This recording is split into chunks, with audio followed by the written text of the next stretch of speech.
Hi mga kaksal, for today's video ay tuturo ko sa inyo kung paano mag-reset ng iyong cellphone na walang naboborang data. Ayan, una natin gagawin ay pumunta tayo sa settings ng inyong cellphone.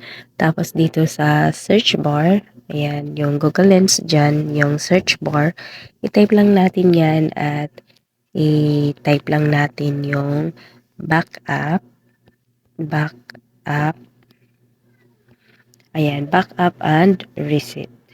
Tapos, piliin natin yan. Pindutin natin yung backup and reset. Tapos dito, reset to factory settings. Ayan, piliin natin yan. Tapos dito, ang piliin natin ay reset system settings only.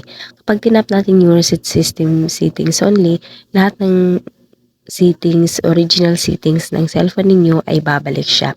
Kung halimbawa may mga settings dito sa cellphone ninyo na pinalitan ninyo at hindi nyo na alam kung ano yung gagawin, ito lang pipindutin nyo.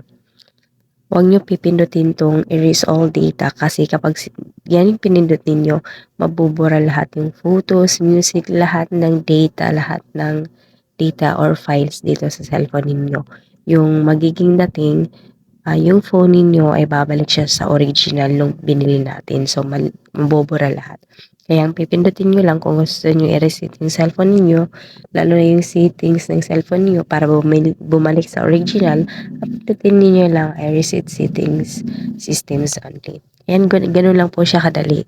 Kung gusto niyo naman ganitong content or nakatulong video ito, please share and follow or subscribe. Thank you for watching. God bless.